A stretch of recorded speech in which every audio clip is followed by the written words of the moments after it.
Welcome to Uniquely Spoken Podcast, empowering healthcare, where transparency sparks transformation. Are you ready to dive into conversations that will spark ideas and inspire action? This is a podcast that refuses to accept the status quo. Welcome to episode 24, part 2 of 3, the orientation illusion, why new employees struggle. In our last episode, we talked about what I call the orientation illusion. We examined the difference between orientation and onboarding, and we followed Danielle, a new CMA who entered the field excited, motivated, and eager to succeed. At that point in the story, everything looked promising. She completed orientation. She got her badge. She met people. She signed forms. She completed training modules. On paper, she was ready. But here's the question I want you to think about before we continue. How many employees have you seen leave within their first 6 months who look completely fine during orientation? Most of them didn't fail on day one. They failed weeks later when the information overload started to collide with real-world responsibilities. And that is where we're picking up the story today. Let's talk about what actually happens inside a human brain during a typical orientation day. Because I think if more leaders understood the neuroscience here, they'd design orientation completely differently. Think about everything a new hire in our field is expected to absorb in the first few days. Infection control protocols, abuse and neglect reporting requirements, HEPA regulations, emergency codes, fire safety procedures, the facility's documentation system, resident rights, incident reporting, chain of command, dress code, timekeeping systems, and, depending on the role, clinical skills like medication administration, wound care documentation, or transfer and mobility techniques. That's not a training day. That's an entire semester of coursework compressed into 16 or 24 hours. Human working memory has limits. This isn't a motivational or generational issue. It's basic cognitive science. When information comes in faster than the brain can encode it into long-term memory, the brain doesn't magically expand its capacity. It starts dropping information. And here's the cruel part. The brain doesn't tell you which pieces it's dropping. Nobody raises their hand in orientation and says, I didn't retain that. They just nod along, because nodding along is what you do when you don't want to be the person who slows down the room. This is why we see the gap between exposure and mastery. Exposure means information was presented. Mastery means information can be recalled and applied under pressure, in real time, with a resident in front of you. Orientation almost exclusively produces exposure. It rarely produces mastery. And yet, we schedule new employees as if mastery is what happened. Let's make this concrete with a few examples from our world. Medication administration. A new medication aide or nurse might sit through a class on the 5 rights of medication administration, review the facility's specific MedPass documentation process, and even do a supervised pass or 2. Then, within days, they're handed a med cart with 20 or 30 residents on it, on a unit they don't know yet, with medications they've never personally administered, under time pressure, because the pass has to be completed within a certain window. The classroom taught them the concept. The floor is where mastery would actually have to be built. And mastery takes repetition, feedback, and time, not a single supervised pass. Documentation. New employees are shown the electronic health record system in a training environment, often on a laptop, in a conference room, clicking through sample charts that don't reflect the chaos of a real shift. Then they're expected to accurately document real-time care on real residents while call lights are going off and a family member is asking a question in the hallway. The system they were shown in a quiet room bears almost no resemblance to the system they now have to operate under pressure. Resident care routines. Every long-term resident has individual preferences, care plan nuances, and behavioral patterns that took the existing staff months or years to learn.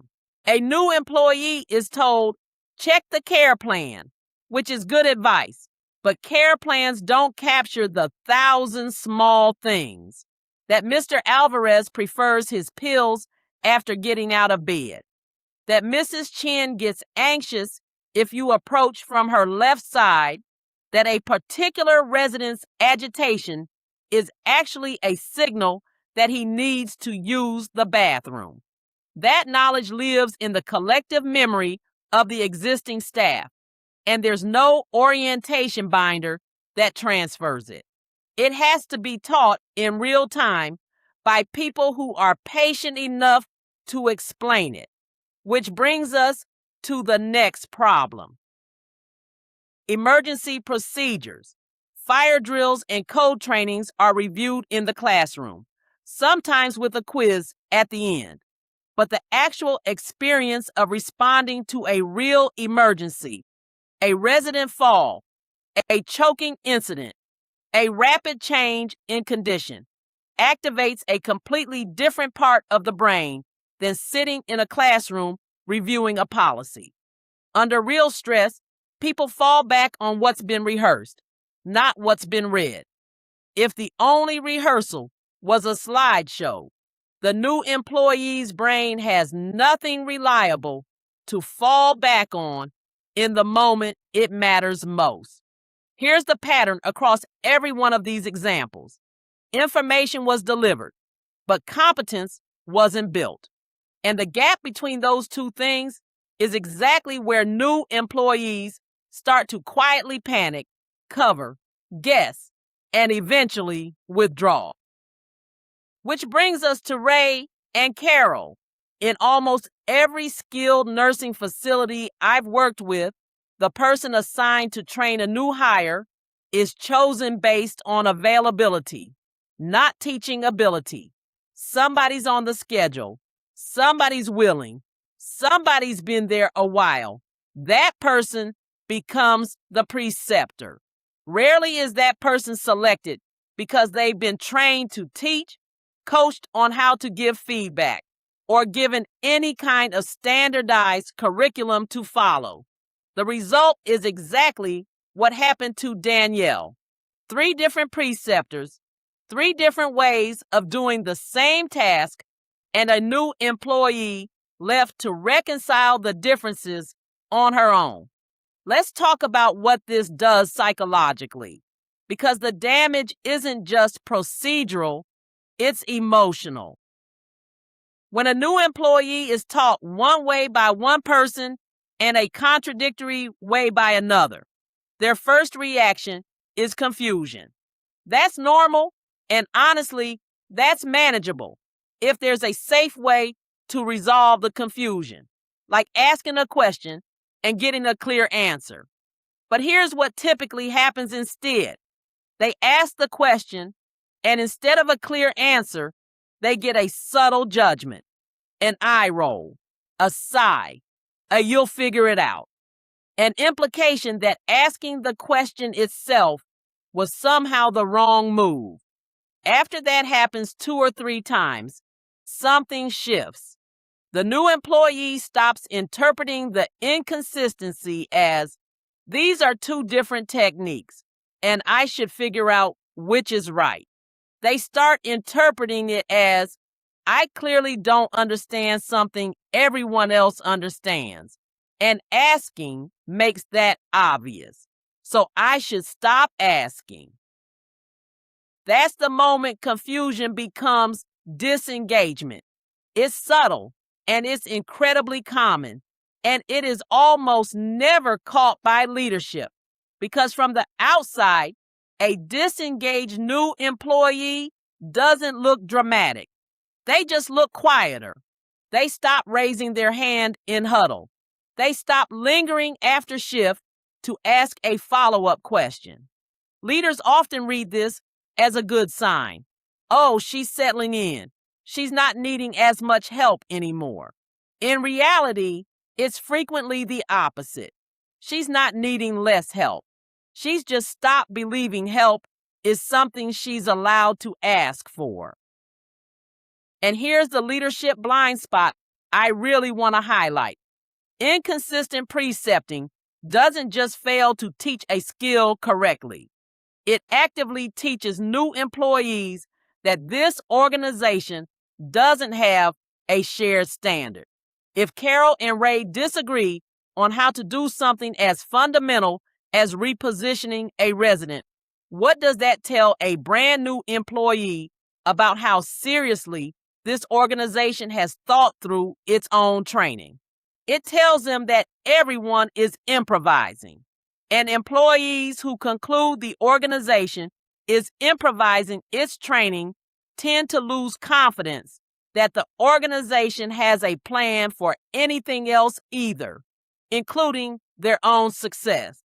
This is why standardizing preceptors and giving them an actual curriculum isn't a nice to have. It is one of the highest leverage things a facility can do, because a consistent message from a trained preceptor doesn't just transfer a skill correctly. It transfers a sense that the organization knows what it's doing. And that sense of organizational competence is exactly what a scared, overwhelmed new hire is desperately looking for in those first few weeks. Thanks for spending this time with me today. We've talked about information overload, inconsistent guidance, and the challenges new employees face when they're expected to perform before they've had the opportunity to build confidence. The reality is that most new hires don't wake up one morning and decide they're going to fail. More often, they're gradually pushed toward frustration, uncertainty, and disengagement, while the warning signs go unnoticed. But here's the good news. These outcomes are not inevitable. In our final episode, we'll focus on the critical first 90 days and the leadership practices that can dramatically improve retention, engagement, and long-term success. Because the question isn't whether organizations can influence employee success. The question is whether they're willing to do so intentionally. Join me for part 3. I am Juanita, the founder of Uniquely Spoken LLC.